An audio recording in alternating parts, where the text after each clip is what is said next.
तो हालांकि यहाँ तक कि जो व्यापारी हैं, छोटे मोटे व्यापारी, उनका भी यही कहना है कि भाई 2000 का नोट तो हमारे पास मिलेगा नहीं।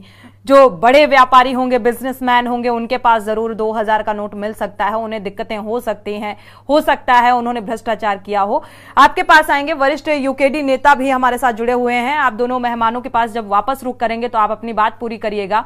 आपके पास आएंगे शांति प्रसाद जी, आपके पास आएंगे यूकेडी नेता शांति प्रसाद भट्ट जी जुड़े हुए हैं। शांति प्रसाद जी, क्या ये निर्णय देश हित में नजर आ रहा है? वाकई कोई फायदा पहुंचने वाला है?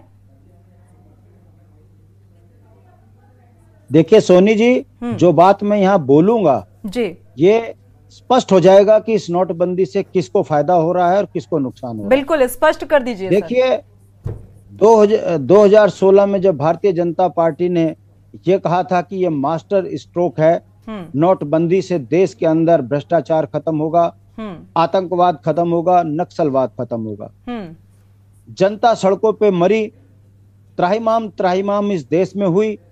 बड़े बड़े जो विद्वान थे उन्होंने कहा ये नोटबंदी देश की आर्थिकी को कमजोर करेगी और ये आनन फानन में लिया हुआ फैसला है, सरकार की गलत नीति है।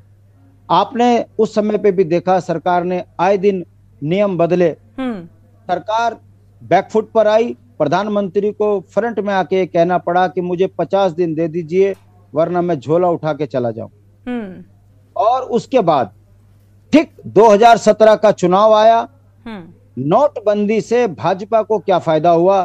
तमाम विपक्ष के जो भ्रष्ट बेईमान दलाल किस्म के नेता थे उनके पैसे जब्त हो गए। भाजपा चुनाव में गई क्योंकि भारतीय जनता पार्टी अकेली पूंजीपति पार्टी बनी हुई थी, जीत कर पूरे देश में राज कर गई। अब भारतीय जनता पार्टी ने ये गुलाबी नोट बंद किया है। इस बात को समझने की जरूरत है। गुलाबी नोट बंद करना ये बताता है कि प्रधानमंत्री का पूर्व का फैसला गलत है, गलत था। कारण ना नक्सलवाद खत्म हुआ, ना आतंकवाद खत्म हुआ, ना कोई भ्रष्टाचारी पकड़ा गया। इसका मतलब पहले ये निर्णय गलत था। प्रधानमंत्री का जो 7 साल में ही सपना टूटा, अब उन्होंने ये जो है गुलाबी नोट बंद कर दिया। बंद करने के बाद आरबीआई की गाइडलाइन, सोनी जी, ये नहीं लिखा आरबीआई ने कि 30 सितंबर के बाद क्या होगा, क्या ये नोट चलन में नहीं रहेगा, क्या ये नोट दोबारा बैंक में चलेगा नहीं चलेगा। हाँ, इतना जरूर है कि आम जनमानस के लिए आज से ही नोट जो है पाबंद हो गया है। चले जाइए जरा किसी लाला से सामान ले लीजिए, वो सामान नहीं दे रहा है इस पैसे में। अब देखिए भारतीय जनता पार्टी की चालाकी देखिए, 20,000 रुपए से ज्यादा जमा नहीं करेंगे। भारत का नागरिक यदि उसके पास 1 लाख रुपए 2 लाख रुपए है तो भाई तुम कंडीशन क्यों लगा रहे हो?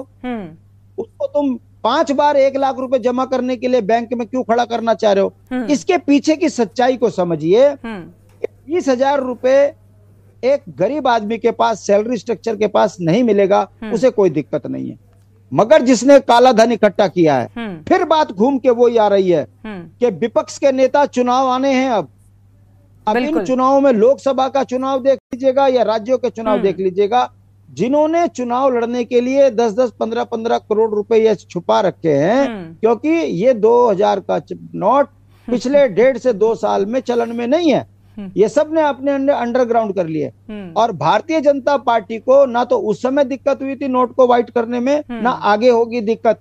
अब दिक्कत होगी विपक्ष के नेताओं को, चाहे वो मुलायम सिंह हो, लालू हो, कालू हो, जितने भी क्षेत्रीय सोच के नेता हैं जो भाजपा से इतर हैं, कांग्रेस के हैं, इनके पास यदि ब्लैक मनी पड़ी होगी तो आने वाले 10-15 दिन के बाद आप देखेंगे कि कांग्रेस के इस नेता के यहाँ इतने नोट पकड़े गए, भाजपा के नेता जो है। संजीव जी, क्या ऐसी ही बात है?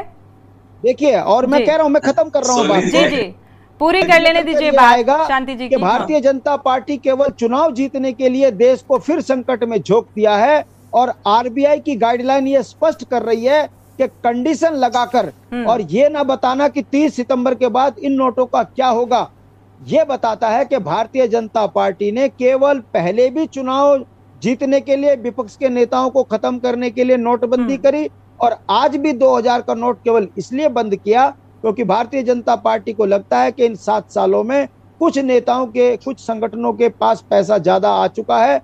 वो पैसा वो चुनाव में इस्तेमाल ना कर सकें, इसलिए इन्होंने इसको 2000 के नोट को बंद किया। और मैं दावे के साथ कह सकता हूं कि भारत के प्रधानमंत्री अपने निजी स्वार्थ पूर्ति के लिए देश की जनता को संकट में झोंक रही है, देश को संकट में झोंक रही है। इनको ना तो देश की चिंता है, ना इनको इस नोटबंदी से आम जनमानस को जो तकलीफ होगी उसकी कोई चिंता है। इनको केवल चुनाव जीतना है, विपक्ष को खत्म करना है, इस बिल्कुल। लेकिन ये भी, इसे भी नकारा नहीं जा सकता है शांति जी कि विपक्ष के बिना सरकार चलाना संभव नहीं है, क्योंकि विपक्ष जब मजबूती के साथ खड़ा होता है अपने मुद्दों को लेकर तो जाहिर सी बात है सरकार चलाने में तभी मजा आता है। और एक बार फिर से जो नोटबंदी का 2000 के नोटबंदी का फैसला निकलकर सामने आया है, इसे विपक्ष बखूबी उठा रहा है कि क्या वाकई आतंकवाद खत्म होगा, नक्सलवाद खत्म होगा, भ्रष्टाचार खत्म होगा, क्योंकि 2016 में भी यही दलीलें थी। यहां रुकेंगे एक छोटे से ब्रेक के लिए।